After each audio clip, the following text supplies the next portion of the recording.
ಜಾಸ್ತಿ ಸಮಯ ತಗೊಳ್ಳಾರ್ರಿ.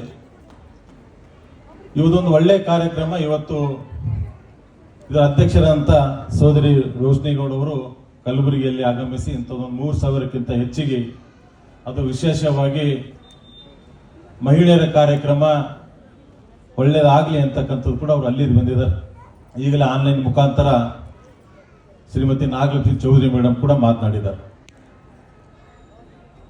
ಇವತ್ತು ನಾವು ಏನಾದರೂ ವೇದಿಕೆ ಮೇಲೆ ನಮೋಜಿ ಸಾಹೇಬರಾಗಿರ್ಬೋದು, ಎಂ.ಎ. ಪಾಟೀಲ್ ಸಾಹೇಬರಾಗಿರ್ಬೋದು, ನಾವಾಗಿರ್ಬೋದು, ಅನೇಕ ವೇದಿಕೆ ಮೇಲೆ ಕುಂತಂಥವ್ರು ನಿಜವಾಗ್ಲೂ ಯಾರನ್ನ ಆಶೀರ್ವಾದ ಅಂದ್ರೆ ಶಿಕ್ಷಕ ಮತ್ತು ಶಿಕ್ಷಕರ ಆಶೀರ್ವಾದ ಅಂತ ನಾವು ನೆನಪಿಸ್ಕೋಬೇಕು. ಯಾಕಂದ್ರೆ ಮೊದಲನೇ ಗುರು ನಮ್ಮ ಹಡದ ತಾಯಿ ತಂದೆ, ನಾವು ಮೊದಲನೇ ದೇವತೆ ಅಂತ ಅನ್ಕೊಂಡ್ರೆ, ಮೊದಲನೇ ಜನ್ಮ ಕೊಟ್ಟರು ತಾಯಿ ತಂದೆ, ಮತ್ತೆ ಎರಡನೇ ಜನ್ಮ ಯಾರನ್ನ ಕೊಟ್ಟರು ಅಂತಂದ್ರೆ ನಮ್ಮ ಶಿಕ್ಷಕ ಅಂತಕ್ಕಂಥ ನೆನಪಿಟ್ಕೋಬೇಕು. ಇವತ್ತು ನಾವು ಏನಾದರೂ ವೇದಿಕೆ ಮೇಲೆ ಕುಂತು ಈ ರಾತ್ರಿ ಈ ವಿಶೇಷ ಕಾರ್ಯಕ್ರಮದಲ್ಲಿ ನಾವು ಮಾತಾಡ್ಲಿಕ್ಕೆ ಅನುಕೂಲ ಆಗ್ಬೇಕಾದ್ರೆ ನಾವು ವಿದ್ಯೆ ಕೊಟ್ಟಂತ ಗುರುಗಳಿಗೆ ಮೊದಲನೇ ನೆನಪಿಟ್ಕೋಬೇಕು. ಇವತ್ತು ನಾವು ಎಂ.ಎಲ್.ಎ. ಆಗಿರ್ಬೋದು, MP ಆಗಿರ್ಬೋದು, ಮಂತ್ರಿ ಆಗಿರ್ಬೋದು, ಮುಖ್ಯಮಂತ್ರಿ ಆಗಿರ್ಬೋದು, ಪ್ರಧಾನಮಂತ್ರಿ ಆಗಿರ್ಬೋದು, ಅದ್ರ ಏನಾದ್ರೂ ಕೂಡ ಮಾರ್ಗದರ್ಶನ ಯಾರು ಬರ ಕೊಟ್ಟಾರಂತಂದ್ರೆ ನಮ್ಮ ಕಲಿಸಿದಂತ ಗುರುಗಳು ಅಂತಕ್ಕಂಥದ್ದು ಕೂಡ ನಾವು ನೆನಪಿಟ್ಕೋಬೇಕು. ಯಾಕಂತಂದ್ರೆ ಇವತ್ತು NB ಆಗ್ಬಹುದು, ನಾವು ಸಾಲಿ ಕಡಿಮೆ ಕಲ್ತೀವೋ ಹೆಚ್ಚು ಕಲ್ತೀವೋ ಗೊತ್ತಿಲ್ಲ, ಆದರೆ ಒಂದು ಲೆವೆಲ್ ತಂದು ಬಿಡ್ಲಿಕ್ಕಿರೋದು ಕಾರಣೀಭೂತರು ಗುರುಗಳು ಅಂತಕ್ಕಂಥದ್ದು ಕೂಡ ನಾವು ನೆನ್ಪಿಟ್ಕೋಬೇಕು. ನಾವು ಅಂತಿದ್ದೇವೆ ಇನ್ನೂ ಸ್ವಲ್ಪ ಸಾಲಿ ಯಾಕೆ ಕಲೀಲಿಲ್ಲಪ್ಪ ಅಂತ ಹೇಳಿ. ನಾವು ಸಾಲಿ ಓದೋ ಟೈಮ್ ನಮ್ಮ ಹಾಸ್ಟೆಲ್ ಬಿ ಸಿಕ್ಕಿಲ್ಲ. ಗುಲ್ಬರ್ಗ ನಾ 8th ಮೇಲಿಂದ ಅಡ್ಮಿಷನ್ ಮಾಡಿದ್ರೆ ನಾ 8th ಓದೋ ಟೈಮೇ ತಿಮ್ಮಾಪುರ ಚೌಕಿ ಜನರಲ್ ಹಾಸ್ಟೆಲ್ಗೆ ಅರ್ಜಿ ಹಾಕಿ ನಂಗೆ ಹಾಸ್ಟೆಲ್ ಬಿ ಸಿಗ್ಲಿಲ್ಲ. ನಾನು ಎಲ್ಲಿ ಉಳಿದು 1 ವರ್ಷ ಓದಿ 9ನೇ TC ಕಿತ್ಕೊಂಡು ನಾನು ಗುಣಗುರ್ತಿಗೆ ಅಡ್ಮಿಷನ್ ಮಾಡಿದೆ. ಅಲ್ಲಿ ಬಿ ನಂಗೆ ಹಾಸ್ಟೆಲ್ ಹತ್ತಿರ ಗುಣಗುರ್ತಿ ಮತ್ತೆ ನಡ್ಕೋತ ಸಾಲಿ ಕಲ್ತಿದ್ದೀನಿ ನಾನು. ಆದ್ರೆ ಈ ಮಟ್ಟಿಗೆ ಇವತ್ತು ಬೆಳೆದು ಇಲ್ಲಿ ಬಂದು ನಿಂತಿದೆ ಅಂತಂದ್ರೆ ಮುಂಭಾಗದಲ್ಲಿ ಮತ್ತು ವೇದಿಕೆ ಮೇಲೆ ಕುಂತಿದ್ರಲ್ಲ ಅವ್ರ ಆಶೀರ್ವಾದ ಅಂತಕ್ಕಂಥದ್ದು ಕೂಡ ಇವತ್ತು ನೆನ್ಪಿಟ್ಕೋಬೇಕಾಗ್ತದೆ. ಅದಕ್ಕೋಸ್ಕರ ಇವತ್ತು ನಮೋಜಿ ಸಾಹೇಬ್ ಒಂದೆರಡು ಮಾತು ಹೇಳಿದ್ರು, ನೀವೆಲ್ಲ ಇಷ್ಟೆಲ್ಲ ಜನಸಂಖ್ಯೆ ಸೇರ್ ಮಾಡಿದ್ರೆ ನಾವೆಲ್ಲಿಗೆ ಹೋಗ್ಬೇಕಂತೇಳಿ. ಆದ್ರೆ ನಾವು ಕಡಿಮೆ ಅಲ್ಲ ಅಂತೇಳಿ ಇವತ್ತು ನರೇಂದ್ರ ಮೋದಿ ಅವರು 33% ಬಿಲ್ ತಂದಿದ್ದಾರೆ. ಯಾಕೆ ನಾವು ಭಾಳ ಖುಷಿಲಿಂದ ಅವ್ರಿಗೆ ಕೊಡ್ಬೇಕಾಗ್ತದೆ ಅವಕಾಶಗಳು. ಈಗ ನಾವೇನೋ ಎಷ್ಟು ವರ್ಷ ಮಾಡ್ಬೇಕು ಸರ್, ಅವ್ರಿಗೆ ಕೊಡ್ಬೇಕಲ್ಲ, ಅದಕ್ಕೆ ಅವ್ರು ಬರ್ಲಿ ಅಂತಕ್ಕಂಥ ಕೂಡ ಈ ದಿನ ನಮ್ಮ ಸೇವೆ ಮಾಡ್ಯಾರ, ಪಾಪ ನಮ್ಗೆಲ್ಲ ಆಶೀರ್ವಾದ ಮಾಡ್ಯಾರ.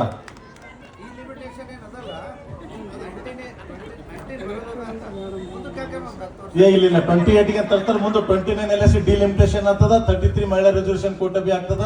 ನನಗೆ ಅನಿಸ್ತದ ಇಲ್ಲಿ ಕುಂತವ್ರು ಅನೇಕರು ರಾಜನೀತಿ ಬರ್ಬೇಕಂತ ನಮ್ದು ಅಪೇಕ್ಷೆ ಇದೆ. ಯಾಕಂದ್ರೆ ಎಷ್ಟು ದಿನ ನೀವು ಅದೇ ಮಾಡ್ಕೊತಿರ್ತೀರಿ, ಅದಕ್ಕೂ ಕೂಡ ನಮ್ಮ ಅವಕಾಶ ಇದೆ.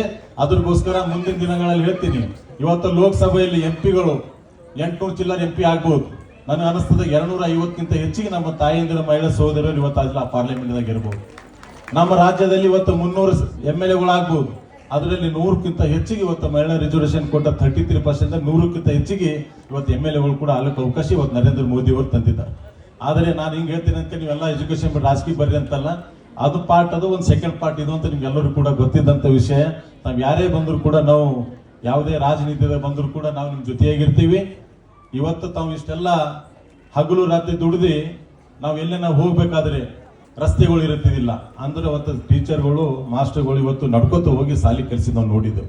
ಈಗ ಅನೇಕ ಕಡೆ ರಸ್ತೆ ಆಗಿರ್ಬೋದು, ನಮ್ಮ ಊರಿಗೆ ಸಾಲಿ ಕೆಲಸ ಮಾಸ್ಟರ್ ಬರಬೇಕಾದ್ರೆ ದಿನ 6 ಕಿಲೋಮೀಟರ್ ನಡ್ಕೋತ ಹೋಗಿ ನಮ್ಗೆ ವಿದ್ಯೆ ಕೊಟ್ಟಂತ ಗುರುಗಳು ಅನೇಕರು ಅದಾರ. ಆದ್ರೆ ಇವತ್ತು ಅನೇಕ ಬಸ್ಗಳಾಗಿರ್ಬೋದು, ರಸ್ತೆಗಳಾಗಿರ್ಬೋದು ಅನುಕೂಲ ಇರ್ಬೋದು. ಆದ್ರೂ ಕೆಲವು ಕಡೆ ಇನ್ನೂ ಕೂಡ ಟೀಚರ್ಗಳು ಹೋಗಲಿಕ್ಕೆ ಅನುಕೂಲ ಇಲ್ಲ ಅಂತ ಅನ್ಕೊಂಡು ಅನೇಕರು ಪರ್ಸನಲ್ ಆಗಿ ಜೀಪ್ ಕಟ್ಕೊಂಡು ಹೋಗ್ತಾರ ಬರ್ತಾರ ನಾವು ನೋಡಿದೀವಿ. ಅನೇಕ ನನ್ನ ಮತಕ್ಷೇತ್ರದಲ್ಲಿ ನನಗನ್ನಿಸ್ತದ ಕಲಬುರಗಿ ಜಿಲ್ಲೆಯಲ್ಲಿ ಮಹಿಳೆ ಜಾಸ್ತಿ ಇರ್ಬೋದು ಸರ್ಕಾರಿ ನೌಕರದಾಗ. ಹಾಗೆ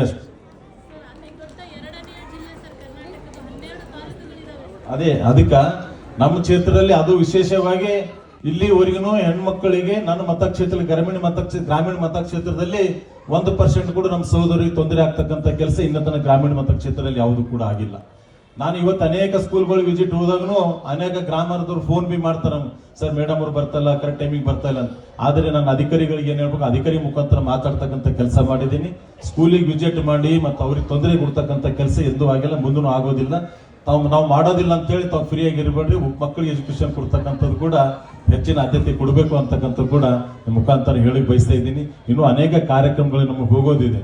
ಆದರೆ ಇವತ್ತು ನಾವು ಯಾವತ್ತೂ ತಮ್ಮ ಜೊತೆಯಾಗಿ ತಮ್ಗೆ ಏನೇನು ಬೆಂಬಲ ಆಗಬೇಕಾಗಿದೆ, ನಮೋಸಿ ಸಾಹೇಬರಾಗಿರ್ಬೋದು, ಎಂ.ಒ. ಪಾಟೀಲ್ ಸಾಹೇಬರಾಗಿರ್ಬೋದು, ನಾವಾಗಿರ್ಬೋದು, ಅನೇಕ ಲೋಕಲ್ ಶಾಸಕರು, ಮಂತ್ರಿಗಳು ಎಲ್ಲರೂ ಕೂಡ ತಮ್ಮ ಜೊತೆಯಾಗಿ ಇರ್ತಾರೆ ಅಂತಕ್ಕಂಥ ಕೂಡ ನಿಮ್ಮ ಮುಖಾಂತರ ಹೇಳಿ ಬಯಸ್ತಾ ಇದ್ದೀನಿ. ಯಾಕಂತಂದ್ರೆ ಇನ್ನೂ ಪೂಜ್ಯ ಗುರುಗಳು ಮಾತಾಡಬೇಕು, ಎಂ.ಒ. ಪಾಟೀಲ್ ಸಾಹೇಬರು ಮಾತಾಡಬೇಕು. ನೀವೇನಾದ್ರು ಹೆಚ್ಚಿಗೆ ಬೇಡಿಕೆ ಉಳಿದ್ರೆ ಎಂ.ಒ. ಪಾಟೀಲ್ ಸಾಹೇಬರು ಮಾತಾಡಿ ಕೇಳಿದ್ರೆ ತಮ್ಮ ಬೇಡಿಕೆ ಈಡೇರಿಸ್ಬೋದು ಅಂತೇಳಿ ಅನ್ಕೊಂಡಿದ್ದೀನಿ. ಯಾಕಂದ್ರೆ ಅಧಿಕಾರದಲ್ಲಿ ಅವರಲ್ಲ, ಅವ್ರು ಹೋದ್ರು ಹೇಳ್ಯಾರ ನಮೋಸಿ ಸಾಹೇಬ್ರು ಈಗಾಗಲೇ ಮುಖ್ಯಮಂತ್ರಿಗಳು ಎಂ.ಒ. ಪಾಟೀಲ್ ಸಾಹೇಬರು ಎಲ್ಲ ಕೆಲಸ ಮಾಡ್ಕೊಡ್ತಾರ ಅಂತೇಳಿ.